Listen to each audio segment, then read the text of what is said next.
Alex's sharp command pierced the noisy kitchen as he ordered, "Alara, get me some tea now." Pausing with soapy hands, I replied, "Hold on, I'm doing the dishes." His impatient tone interrupted. "Stop that and bring me the tea quickly. Can't you follow simple orders?" Mrs. Whitmore, my mother-in-law, chimed in from the living room, requesting sweet coffee while devouring cake with a malicious glint in her eyes. Looking at the towering stack of dishes, I sighed. There are so many. Leave them for later. Just do what we say, useless wife. Alex's words were like a whip, each one stinging. At 28, I was a Lara, a working mom feeling trapped in a life more like a prison than a home. Married at 23, I had hoped for love and companionship, but found myself entangled with Alex and his domineering mother. My only source of joy, our 4-year-old son, was a bright spot in my otherwise bleak world. Living in Alex's parents' house was a decision forced upon me under the guise of caring for Mrs. Whitmore after my father-in-law's passing. At first, I felt sorry for her apparent grief, but it soon became evident that I was just a pawn in her cruel game of domestic control. Whether it was cooking, cleaning, or working, my efforts were never enough. Mrs. Whitmore would scorn my meals, leaving them untouched or harshly criticizing them. "The stir-fry is so half-hearted," she'd scoff. "Cook it properly from scratch." "I'm busy and can only make simple things," I'd reply, trying to keep my composure. "That's why I hate back talk from a daughter-in-law," she'd snap. "Cook from scratch. Why don't you cook then? You're a good cook, right?" I dared to retort once, instantly regretting it. "Why would I do housework when you're here?" Her response was cold and dismissive. "Are you out of your mind?" Their cruelty escalated from harsh words to a chilling silence. They began to completely ignore me, as if I were a ghost haunting my own home. My presence, once undervalued, now felt entirely invisible. 5 years passed in this suffocating atmosphere. Alex and I turned 35 and 33, respectively. Our son grew, but the oppressive air in the house remained unchanged. My 63-year-old mother-in-law seemed to feed off my unhappiness. One evening, as I dragged myself home from work, a heavy realization hit me. I felt utterly purposeless in their eyes, a shadow, unseen and unheard. The only voice acknowledging me was that of my son, and the thought of losing even that small recognition was unbearable. Upon returning home, I immediately started cooking, attempting to dispel the gloom. I prepared mapo tofu, fried chicken, and a bell pepper and pork stir-fry, hoping to inject some normalcy into our dinner. Abruptly breaking his long silence, Alex commanded, "Bring me the mayo." "Sure, here you are," I replied, handing him the mayonnaise. His first words to me in ages were not of gratitude or conversation, but a mere order. It proved to be the final straw, the breaking point of my patience and tolerance. The evening took a darker turn when Mrs. Whitmore insisted, "Clean the toilet." "What now?" I exclaimed. "Yes, now," she insisted, her voice filled with venom. Unable to contain my frustration, I snapped back, "Don't say such a thing while we're eating. It's nasty, just like your heart," she hissed. Our argument with Alex quickly escalated, and he demanded that I apologize to his mother. However, for the first time in years, I stood my ground and refused. The conflict reached its zenith, and in that moment, a decision solidified within me. I realized I needed to escape this toxic environment, not just for my sake, but for the well-being of my son. Retreating to my room, my determination strengthened. I downloaded divorce papers, filled them out, and slammed them in front of Alex.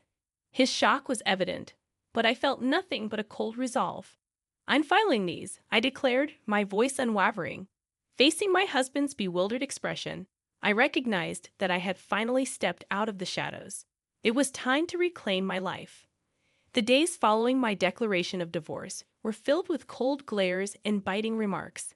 However, amidst this storm, I discovered an unfamiliar sense of liberation. One evening, as I served dinner, Mrs. Whitmore disdainfully looked at the meal. "You call this food? Even a child cooks better, she remarked. I bit my tongue, focusing on my son's smiling face. Eat up, sweetheart. I made your favorite tonight. Alex chimed in, his voice dripping with sarcasm. Oh, playing the perfect mother now, are we? What a joke. Despite the anger simmering within me, I maintained my composure. I'm just trying to make a nice dinner for our son, I calmly replied. Mrs. Whitmore scoffed. Don't act high and mighty. You're just a burden in this house. The tension at the table thickened, and Alex's attempts to belittle me only intensified. So, Alara, have you thought about how you'll survive after the divorce? You can barely keep a house, let alone your own life, Alex challenged. I looked him squarely in the eye. I have been supporting this family for years. I'm not worried about taking care of myself and our son. Mrs. Whitmore interjected, we manage. We don't need your pity money. However, Alex's silence spoke volumes.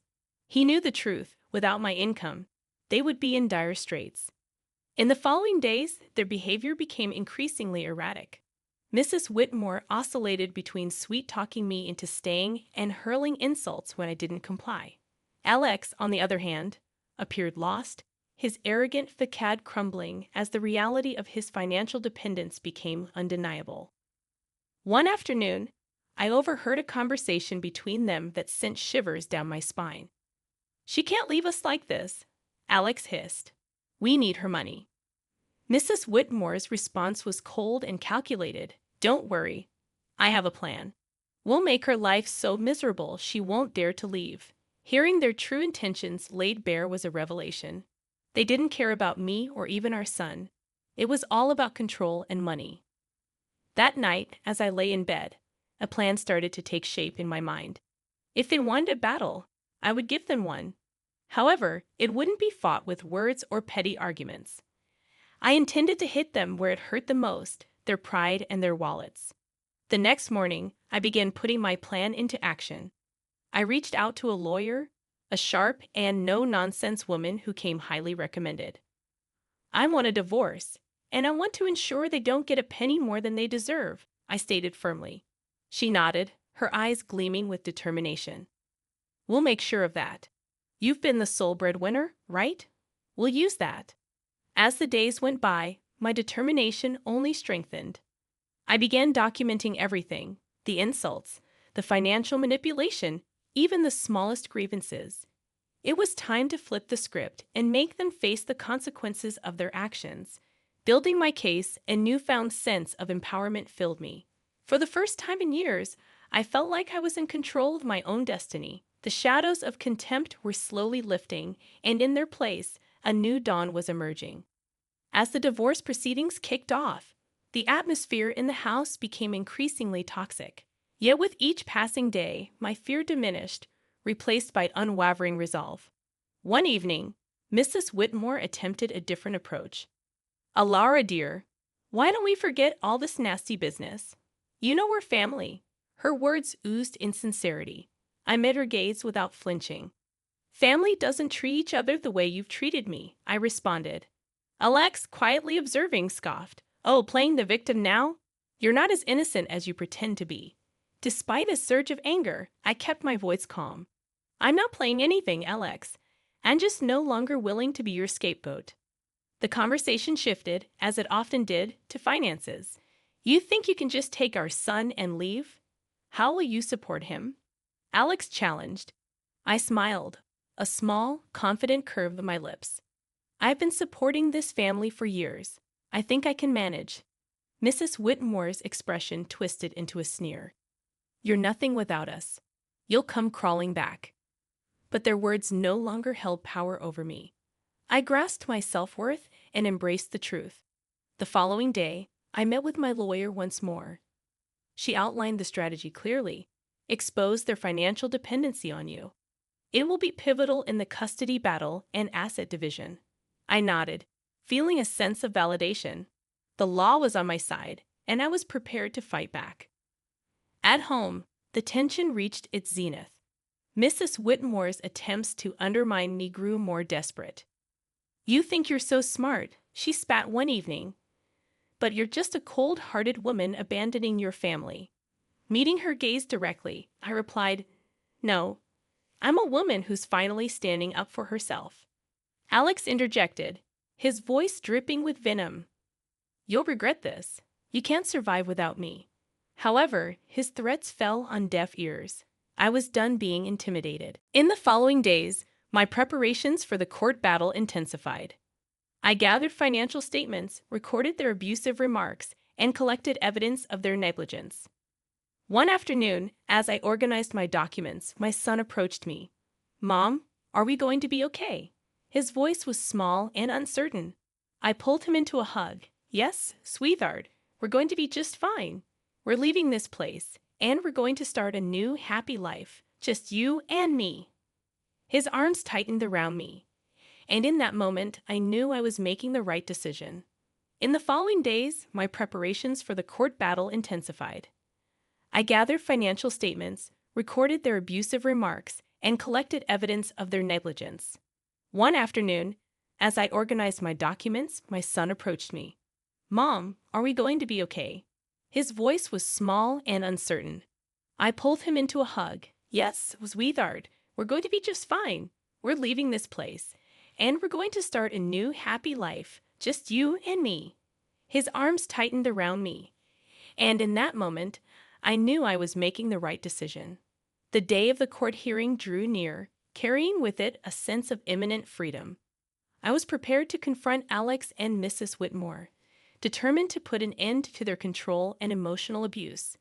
Ready to reclaim my life, I aimed to provide my son with the peace and happiness he deserved. Justice awaited, and I was resolute in ensuring it would be served. The day of the court hearing arrived, a moment I had both dreaded and anticipated. As I sat across from Alex and Mrs. Whitmore in the courtroom, a surreal feeling washed over me. This was the pivotal moment when everything would change. The proceedings commenced with a chilly formality. Alex's lawyer painted him as a devoted husband and father unjustly burdened by false accusations.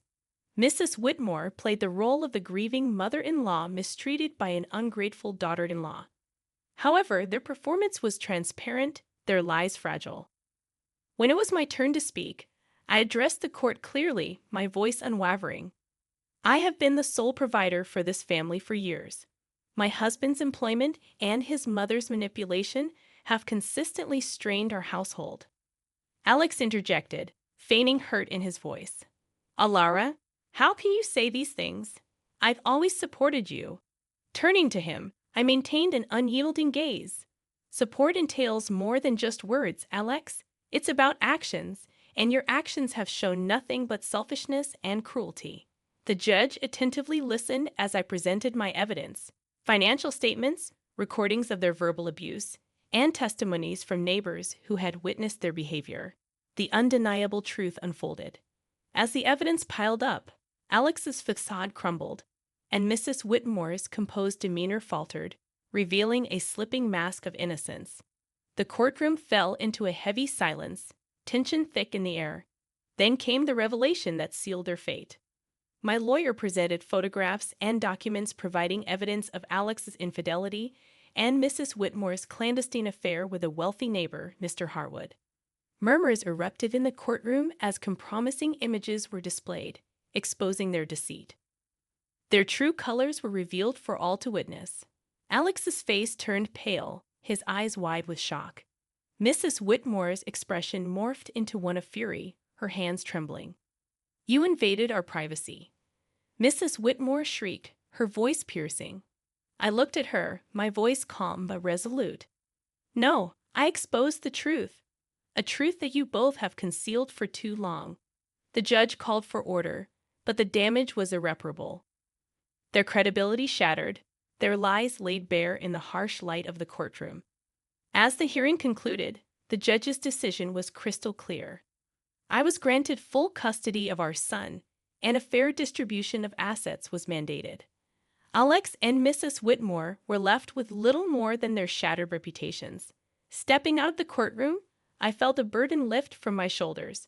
The years of manipulation and emotional abuse were finally behind me. I had confronted my oppressors and emerged triumphant. Yet the most gratifying moment arrived when my son rushed into my arms outside the courthouse, his face beaming with relief and happiness. "We did it, Mom!" he exclaimed, his voice resonating with joy. "Yes, we did," I replied, holding him close. "We're free now. This marks the beginning for us." As we walked away hand in hand, I recognized that this triumph wasn't just for me. It was a victory for every individual who had ever felt belittled, powerless, or undeserving. It stood for truth and justice.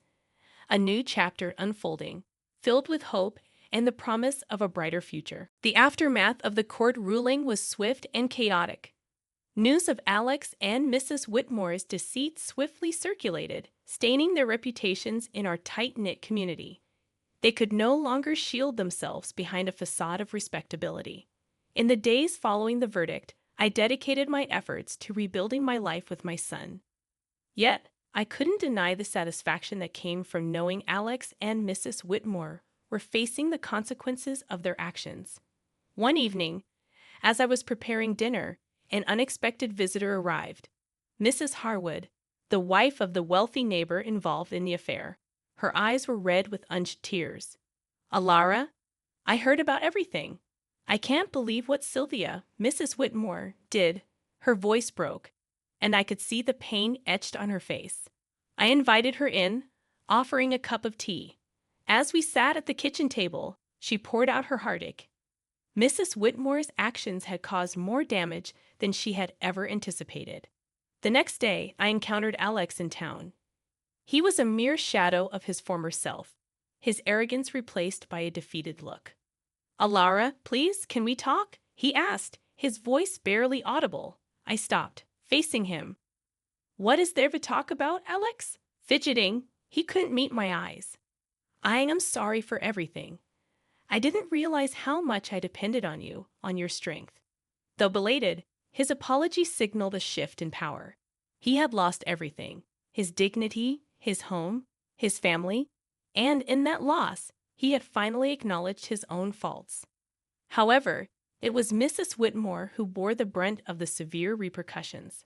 Her involvement with Mr. Harwood not only tarnished her reputation, but also led to legal ramifications. Mrs. Harwood initiated divorce proceedings and pursued a lawsuit against her for alienation of affection. Through whispers and rumors from neighbors, I learned about Mrs. Whitmore's plight, a narrative depicting a woman undone by her own choices. She had become an outcast, rejected by those she had once considered friends. One afternoon, I spotted her at the grocery store, her eyes lowered as she hurried through the aisles. Our paths intersected, and for a moment, our eyes locked. The unmistakable look of resentment and defeat lingered in her gaze. "You did this to me," she hissed under her breath as she passed by. Observing her departure, I felt a blend of pity and vindication. "No, Sylvia, you did this to yourself," I whispered to myself. The wheels of justice had turned, and the repercussions of their actions were now inescapable. Alex and Mrs. Whitmore grappled with the life they had constructed through years of deceit and manipulation. Witnessing their struggle with the aftermath, I realized that the most potent revenge was living well, liberated from their toxic influence. Redirecting my attention to my son and our fresh start, I acknowledged that this wasn't merely a tale of revenge. It was a narrative of liberation, of breaking free from the chains of abuse and control. Looking ahead, I recognized that the best was yet to come.